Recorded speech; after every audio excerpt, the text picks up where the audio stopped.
মা, আমরা একই কলেজে পড়েছি। ওর নাম পুতু। ও এখন ডাক্তারি পড়ছে। সামনের বছরই ফাইনাল দেবে।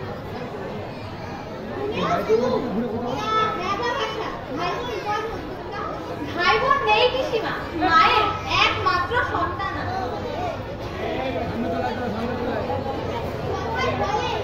এক সন্তান যার জন্ম দুঃখ তার, ভগবান না করুন তোমার যদি কিছু হয়ে যায়, মা তো কেঁদে কেঁদেই পড়ে যাবে।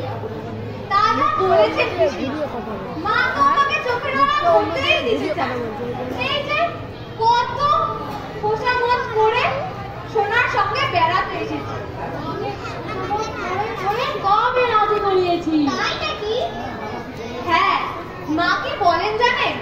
মা বলে যে মেয়ের যখন বিয়ে দেবে তখন কি তুমিও মেয়ের সঙ্গে জামাই বাড়ি গিয়ে উঠবে নাকি? তোমার মায়ের নাম বুঝি সুধা? হ্যাঁ, মায়ের নাম সুধা, বাবা সুধা বলে ডাকে। তবে বাবা ভালোবাসে, মা বড্ড বাড়াবাড়ি করে। আপনি বলুন না পিসিমা, মেয়েকে কি এত আদর দেওয়া ভালো? কি রান্না করবো? আমার মাথা নেড়ে চচ্চড়ি কর। আচ্ছা, চালটা ফুটে দেখলে আমার আঙুল গলে যায়। 22-24 বছরের বুড়ো ধাড়ি আমাকে জিজ্ঞাসা করতে এসেছে মা কি রান্না করবো। মা কিন্তু কোনো কাজ করতে শেখায়নি, এখন ভুগতে হচ্ছে আমাকে। আদিক্ষাটা আপনাকে জিজ্ঞেস না করলেও রাগ করে। আর মরে যায় মরে যায়, বাইরের লোকের সামনে এমন ভাব দেখাচ্ছ যেন ভাজা মাছখানা উল্টে খেতে জানে না। মারে ঠ্যাংরা। থাক পিসিমা। থাকবে কি? বলি থাকবেটা কি? আমি কই মাছ ভাজা মারবো? মানে 2000 টাকা যতদিন আমার হাতে আসছে ওকে সাত দিতে থাকতে দেবো না।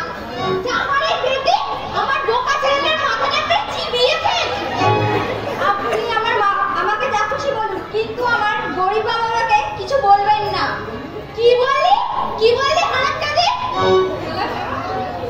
আমার মুখে মুখে চোপা, তো সে তো মুখে মুখে ভোটাটা করে দিয়েছে, তো আমার না ভোট করে দিল।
ইয়ার কি মারছিস? মাটা বিড়ি বেঁধে সংসার চালায়।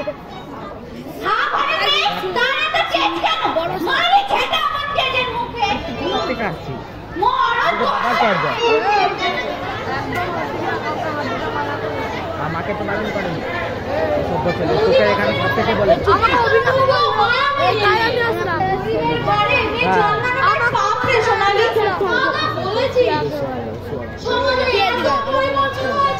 কিন্তু পরিবর্তন হলো না এই পণ প্রথা। আমাদের সমাজে আজও মেয়েরা পণ্যের মতন বিক্রি হচ্ছে। তুই বুঝি খুব সিনেমা দেখিস বাবলি?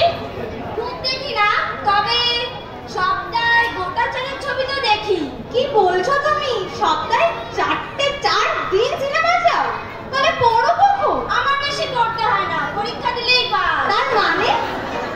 বাবা স্কুলের সেক্রেটারি, মাস্টারদের সাধ্য আছে আমাকে ফেল করিয়ে দেয়। গত বছর ক্লাস 7 এর অঙ্কের মাস্টারকে জিরো দিয়েছিল, শুনেই বাবা আগুন। শেষ পর্যন্ত বাবার হাতে নাতে ধরতে হয়েছিল মাস্টারকে। কথাটা বলতে লজ্জা করছে না? আরে যা ঘটেছে তাই বলছি।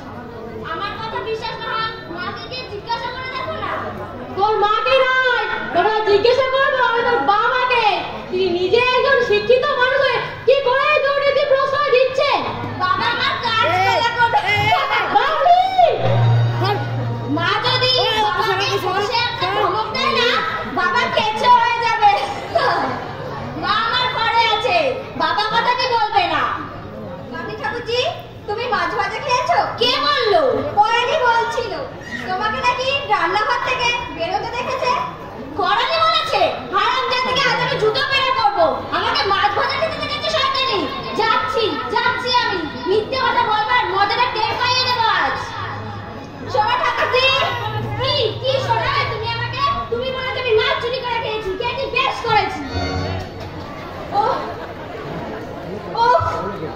আমি আর পারছি না। এই ভাগ্য, এই যন্ত্রণা আমি আর সহ্য করতে পারছি না। বৌদি শোনো, বল কি হয়েছে মাছে? তোমাদের জন্য দুখানা মাছ ভেজে রেখেছিলাম। পুকুর ঘাট থেকে এসে দেখি মাছ নেই। ঝিকরানিকে জিজ্ঞাসা করে বললো বাবিকে নাকি রান্নাঘর থেকে বেরোতে দেখেছে। কাকে? দুখানা মাছই তো। তুমি জানো না ভাই, এই নিয়ে আমাকে অনেক কথা শুনতে হবে। আর 6 মাস বিয়ে হয়েছে, এত নরম হয়ে থাকি, তবুও শাশুড়িকে সন্তুষ্ট করতে পারছি না। কথায় আমার মা বাবাকে গালাগালি দেয়। জীবন আমার দুর্বিষহ হয়ে উঠেছে। কটি বোন তোমার? আমরা 4 বোন। আমার বড় বোন মারা গেছে। তারপর আমি আর আমার 1 বছর দশকের ছোট বোন আছে। আপনার বাবা কি করেন? বাবা তো মা সংসার চালায়। চিরদিন আমরা দরিদ্র ছিলাম না। আমার অন্নপ্রাশনে নাকি বাবা শত বাঙালি ভোজন করিয়েছিলেন। সেই মানুষকে আজ কথা শুনতে হয়। আমি করে যাবো। আচ্ছা, তোমার 1 বোনকে নাকি? না আমি ইঙ্গিত করছি না। আমার যাচ্ছে সত্যি আমি করে বোনকে বিক্রি করে দিয়েছিল। আমি জানি না ভাই, তখন খুবই ছোট। তুই জানা দেখে না। প্রতিবেশীর কাছে শুনেছি অনেকেই কার কাছে বিক্রি করে দিয়েছে ছোট গুলাকে। গুলা বন্ধ করিস।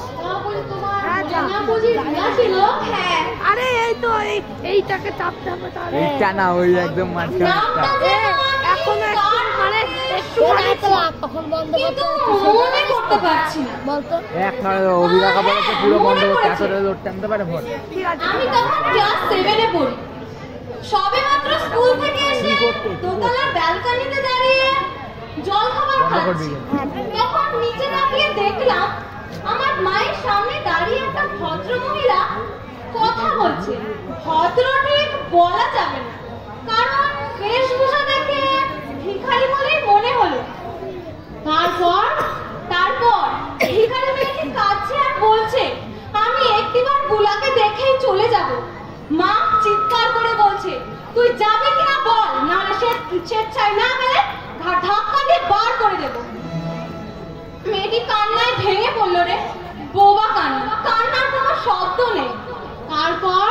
তারপর ধীরে ধীরে মেয়েটি চলে গেল মাথা নিচু করে। আমার খুব কষ্ট হচ্ছিল জানিস তো রে। আমি নিচে গিয়ে মাকে জিজ্ঞাসা করলাম, তুমি ওরকম করে মহিলাটাকে বকলে কেন? মা রেগে গিয়ে উল্টে আমাকে ধমক দিল। এইরকম রেগে যেতে মাকে আমি কখনো দেখিনি রে সোনালি। আর কোনোদিন তাকে দেখিসনি? না রে, পথে ঘাটে অনেক খুঁজেছি তাকে, তবুও তাকে দেখতে পাইনি। তবে আমি একদিন শুয়ে আছি, মা ভেবেছে হয়তো আমি ঘুমিয়ে পড়েছি। মা বাবাকে বলছে আজকে রাক্ষসীটা যাবার এসেছিল, কিছু টাকা দিয়ে এই শহর থেকে তাকে দূর করে দাও, না হলে আমি স্বস্তি পাচ্ছি না। বাবা বলছে মেয়েকে না হয় হোস্টেলে পাঠিয়ে দিই।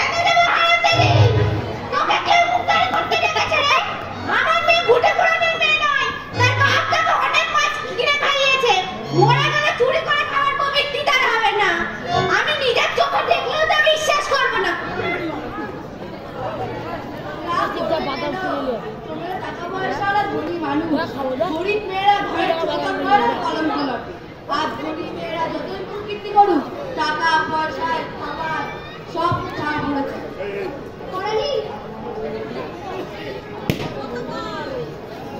আর তোমাকেও বলি বৌদি, অত মিড়মিড়ি হলে বাঁচতে পারবে না। এই সংসারে কান্নার দাম তোমার আর কেউ দেবে না, বুঝেছো? এরা যদি একটা মুলা খায় তুমি দুটা মুলা খাবে, জব্দ হবে না। না পারো মরো মার খেয়ে পড়তো আমাদের মেয়ের পাল্লায়, দেখিয়ে দিতাম কত চাল। তুমি বাড়ির বউ না বাঁধুরা দাসী না, এক কথা বললে 10 কথা শুনিয়ে দাও, তবেই বুঝবে এই জঙ্গলে বাঘ আছে।